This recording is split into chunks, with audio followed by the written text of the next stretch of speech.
सिंदूर मांग में दो चुटकी सिंदूर। रिद्धि, तुम मेरी पत्नी हो और सिद्धि के साथ मेरा कोई वास्ता नहीं, ना कभी होगा। I promise you।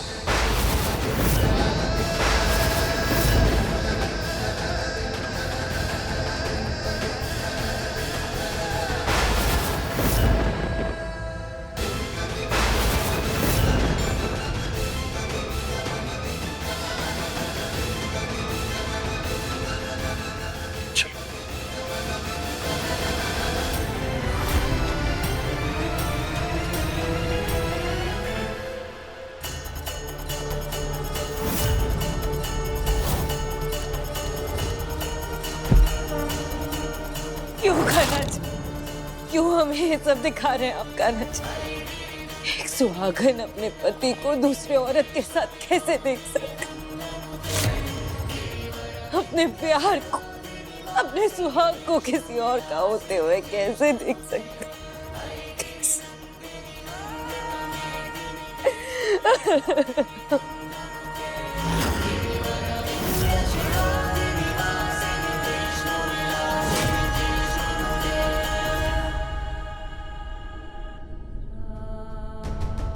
दरिया,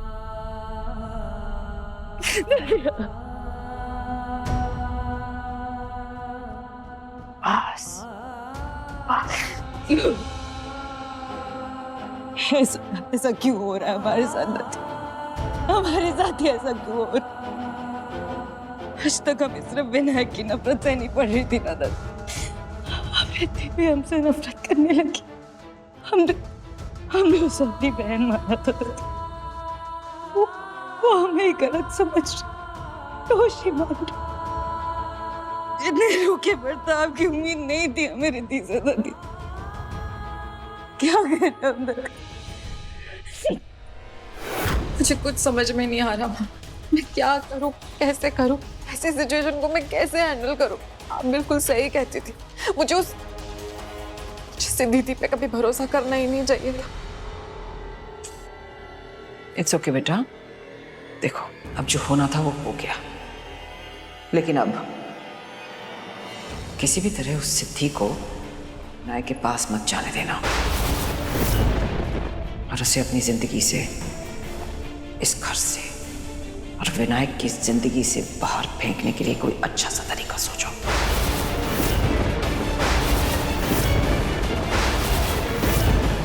आप सही कह रही है, लेकिन अगर विनायक ने ऐसा कुछ करने ही नहीं दिया। अरे बेटा, कोई कितना भी चाह ले, लेकिन विनायक की जिंदगी से तुम्हें बाहर नहीं निकाल सकता। जानती हो क्यों? क्योंकि तुम्हें तो स्वयं ईश्वर ने भेजा है अपने पति की सुरक्षा कवच बनाकर भेजा है कि तुम्हें तो जो हर कठिन परिस्थिति में और बड़े से बड़े संकट का सामना कर सकती है, बार बार हारने और गिरने के बाद भी फिर से उठकर खड़ी हो सकती है, लड़ सकती है।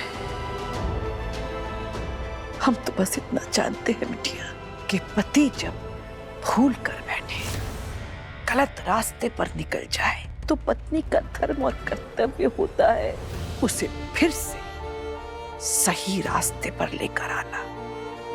भगवान श्री कृष्ण ने भी अर्जुन से यही तो कहा था, कर्म करते रहो, फल की चिंता किए बिना। तुम भी तो हमारे अर्जुन हो, इसीलिए तुम भी सिर्फ अपना धर्म और कर्तव्य करती रहो, बाकी सब प्रभु पर छोड़ दो। हम जानते हैं, बल्कि हमें पूर्ण विश्वास है कि एक दिन बीनू को अपनी भूल का आभास होगा और वो तुम्हें अपनी पत्नी का दर्जा देगा और पूरे दिल से अपनाएगा और आत्मा से भी। वाह, हिम्मत रखो बिटिया, हिम्मत रखो।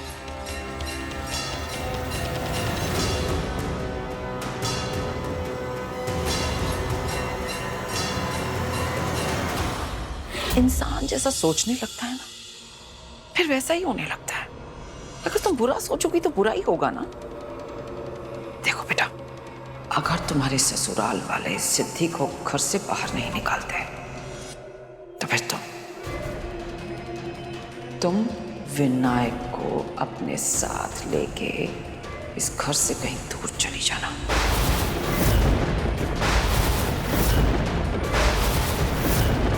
और अपने प्यार के जादू से उसके दिल और दिमाग से पूरी दुनिया को दूर कर देना। उसके बाद तुम दोनों इंडिया से बाहर जाके कहीं सेटल हो जाना, उसका इंतजाम मैं पूरा कर दूंगी। लेकिन याद रखो, जब तक ये सिद्धि इस घर में है, तुम्हारे सुहाग के लिए एक बहुत बड़ा खतरा है। हाँ, आप एकदम सही कह रही है। सिर्फ कह नहीं रही हो बेटा, बल्कि इस नेक काम में मैं पूरी तरह तुम्हारी मदद करने के लिए तैयार हूं।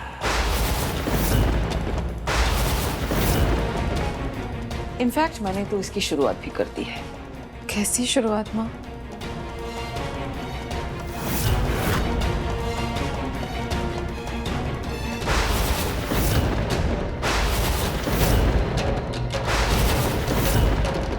कि मालदीव्स के 2 टिकट्स हैं। अब से 2 दिन बाद तुम विनायक को लेके अपने हनीमून पे चली जाओ। ध्यान रहे, जब तुम लौटो तो विनायक पूरी तरह तुम्हारे रंग में रंग चुका होना चाहिए। अभी तो वो सिर्फ सिद्धि से अपनी शादी भूला है ना, आने के बाद वो सिद्धि को ही पूरी तरह भूल जाए।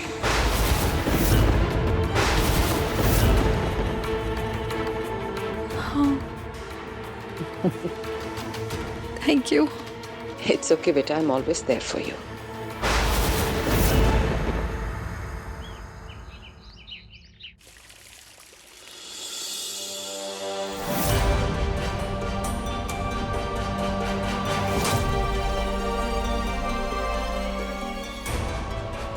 अरे निशा भाभी, देखिए ना ये सब विनायक। वो एक्चुअली मैंने तो बहुत मना किया, लेकिन विनायक माने ही नहीं। कहने लगे कि पहले से ही घर में कुछ ऐसे लोग हैं जिनसे वो बहुत नफरत करते हैं।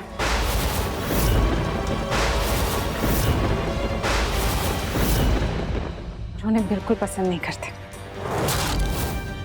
इसीलिए जिद करने लगे कि कहीं बाहर चलते हैं, घूम आते हैं कहीं। इसी बहाने हमारा हनीमून भी हो जाएगा।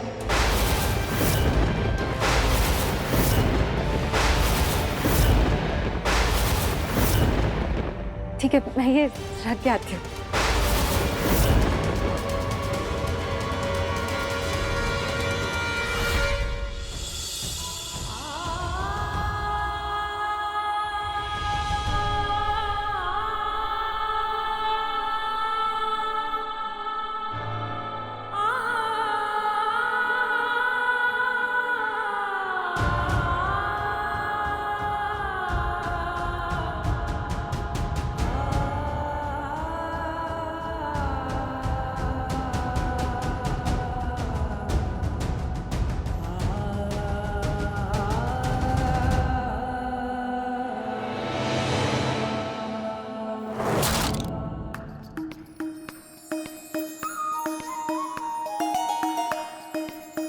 अरे ये क्या, आप आते ही काम पे लग गए।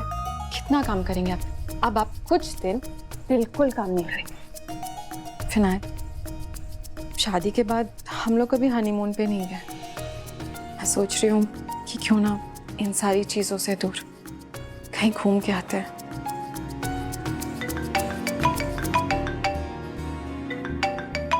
हेलो जी, जी श्रीकांत जी, हेलो, आवाज नहीं आ रही।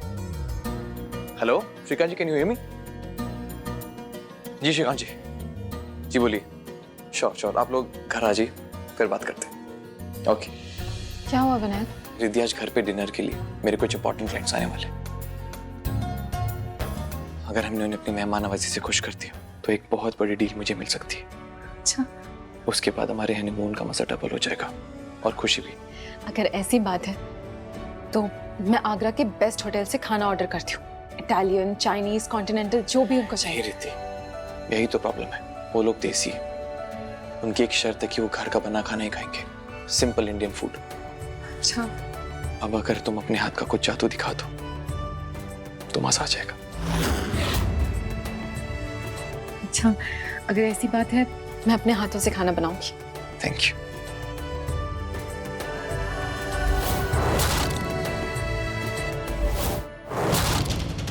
बोल तो दिया, लेकिन मुझे तो खाना बनाना आता ही नहीं है। अब क्या करूंगी मैं? रिद्धि ने विनायक को हाँ तो बोल दिया, लेकिन अगर वो कुछ ना बना पाए या फिर उसके हाथ का बना खाना क्लाइंट्स को पसंद ना आया तो विनायक के हाथ से ये डील चली जाएगी। नहीं नहीं नहीं नहीं, ऐसा तो हम कभी नहीं होने देंगे।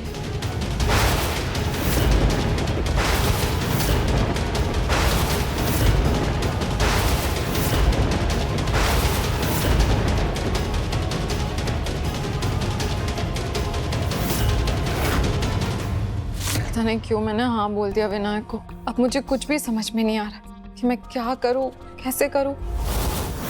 मुझे तो खाना बनाना आता ही नहीं है,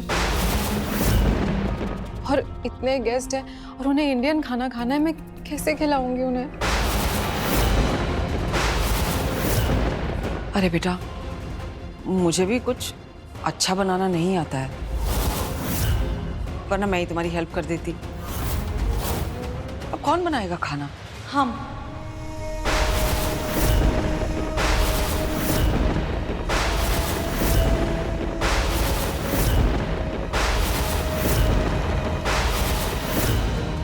हमें घर का खाना बनाना बहुत अच्छे से आता है, हम सब कुछ बना सकते हैं।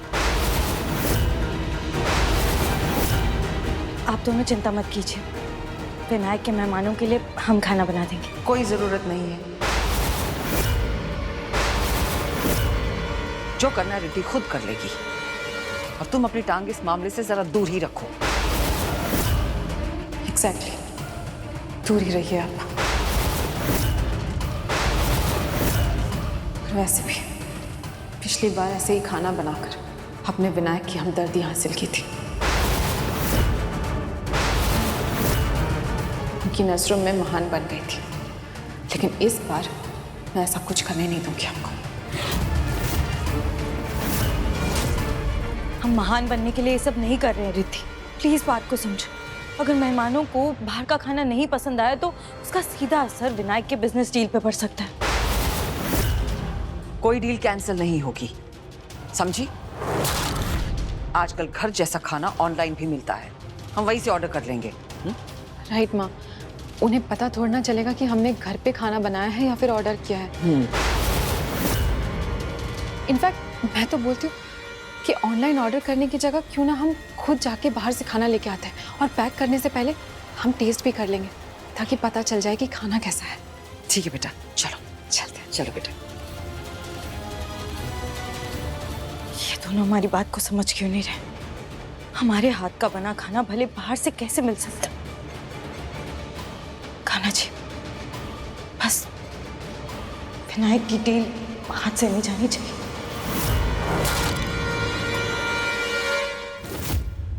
हमें ही कुछ करना होगा।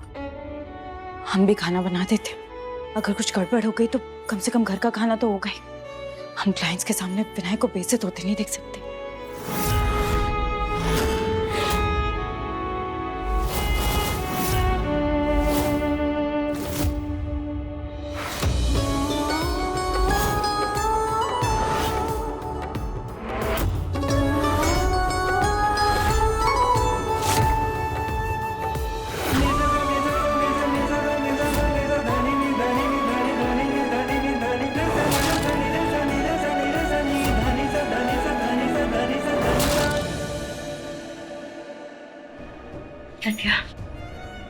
इतना दुख, इतनी पीड़ा, इतना तिरस्कार सहती जा रही हो, पर अपने पति के मान सम्मान में कभी कमी नहीं आने दोगी। जीती रहो। याद रखना बेटा, कान्हा जी सब देख रहे हैं।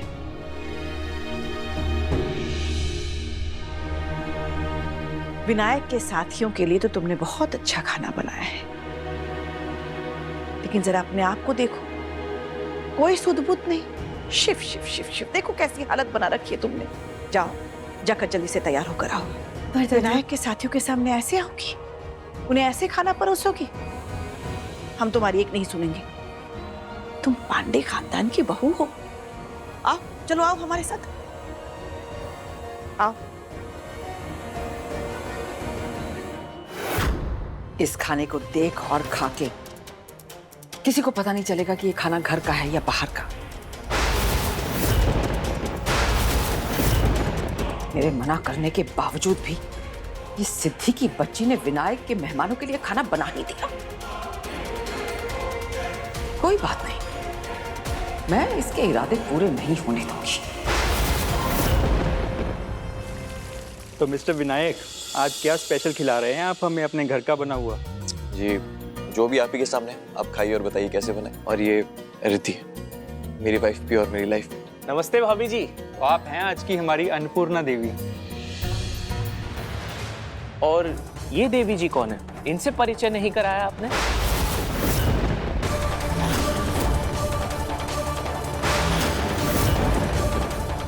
ये हमारे घर की नौकरानी, बस छोटे मोटे काम करती करके।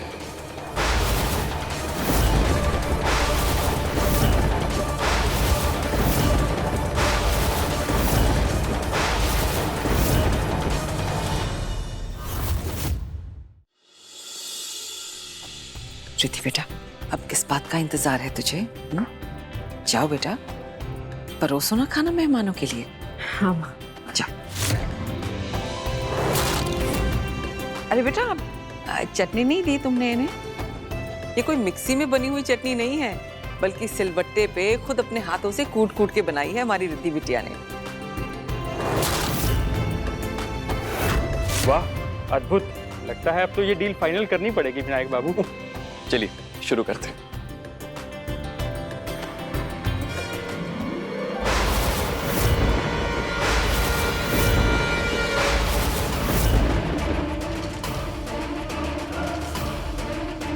ये क्या मजाक है विनायक बाबू?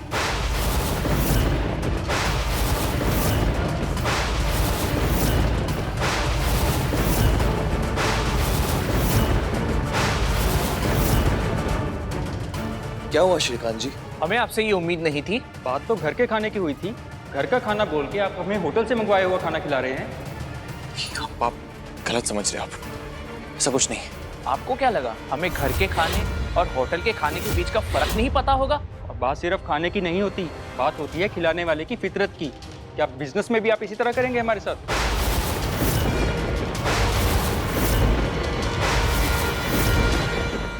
जो सैंपल आपने भेजा था, माल भी वही भेजेंगे या उसमें भी धोखा करेंगे आप? नहीं, ऐसी बात नहीं। आप प्लीज मेरी बात सुनिए एक बार।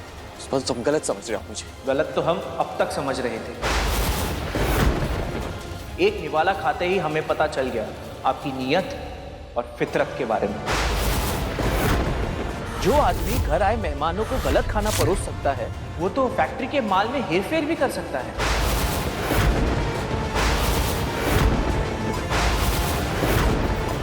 क्षमा करना विनायक बाबू, हम आपके साथ बिजनेस नहीं कर सकते। Deal cancel.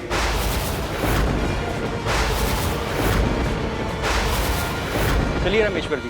प्लीज रुक जाइए आप सब।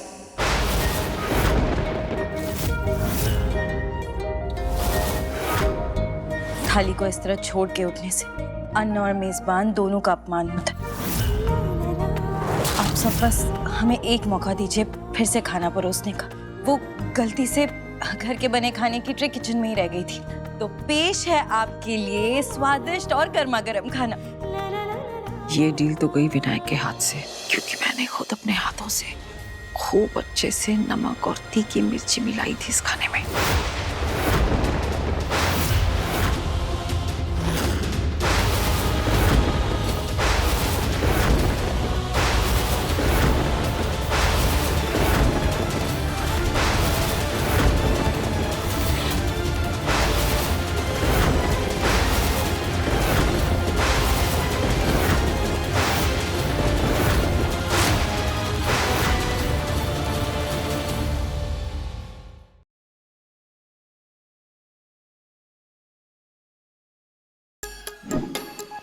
Like, share, subscribe and click on the bell icon to never miss an update from Nazara.